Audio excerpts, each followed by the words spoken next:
യമനിൽ വധശിക്ഷയ്ക്ക് വിധിക്കപ്പെട്ട് ജയിലിൽ കഴിയുന്ന നിമിഷപ്രിയയുടെ മോചനത്തിനായി ഇടപെടാൻ തയ്യാറെന്ന് ഇറാൻ. തങ്ങളാൽ കഴിയുന്ന സഹായം നൽകാൻ തയ്യാറാണെന്ന് ഇറാൻ വിദേശകാര്യ ഉദ്യോഗസ്ഥൻ വ്യക്തമാക്കി. അച്യുതൻ വിശദാംശങ്ങളുമായി. അച്യുതൻ, നിമിഷപ്രിയയുടെ മോചനത്തിലേക്ക് നയിക്കുന്ന തരത്തിലൊരു പ്രധാനപ്പെട്ട ഇടപെടൽ എന്ന് കാണാൻ കഴിയില്ലേ ഇതിനെ?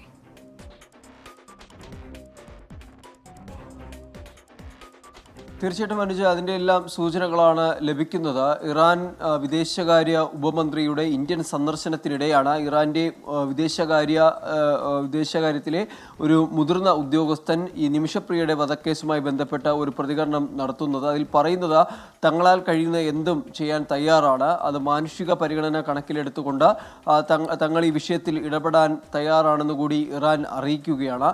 നേരത്തെയാണ് ഈ യമനിലെ പ്രസിഡന്റ് വധശിക്ഷയ്ക്കുള്ള അനുമതി നൽകിയതും ഒരു മാസത്തിനകം നിമിഷപ്രിയയുടെ വധശിക്ഷ നടപ്പാക്കിയേക്കുമെന്നുള്ള റിപ്പോർട്ടുകൾ പുറത്തു വന്നത്. ഇതിന് പിന്നാലെ ഇന്ത്യയുടെ വിദേശകാര്യ മന്ത്രാലയവും നിലപാട് അറിയിച്ചിരുന്നു. അതായത് നിലവിൽ നിമിഷപ്രിയയുടെ വധശിക്ഷയുമായി ബന്ധപ്പെട്ട് കുടുംബത്തിന് എല്ലാ സഹായവും നൽകുന്നുണ്ട് എന്നതായിരുന്നു ഇന്ത്യൻ വിദേശകാര്യ മന്ത്രാലയം വ്യക്തമാക്കിയത്. എന്നാൽ ഇപ്പോൾ പുറത്ത് രാജ്യങ്ങളുടെ പിന്തുണ കൂടി ഈ വിഷയത്തിലേക്ക് വരുമ്പോൾ അതിലൊരു പ്രതീക്ഷയുടെ വക അത് നമുക്ക് കാണുവാൻ കഴിയുന്ന ഒന്നുകൂടിയാണ്. എന്തായാലും ഇറാൻ ഈ വിഷയത്തിൽ ഇടപെടാമെന്ന ഒരു നിലപാട് അല്ലെങ്കിൽ തീരുമാനം ഇപ്പോൾ അറിയിച്ചിരിക്കുകയാണ്. നിമിഷപ്രിയയുടെ മോചനത്തിനായി ഇടപെടാം എന്നതാണ് ഇറാന്റെ നിലപാട്.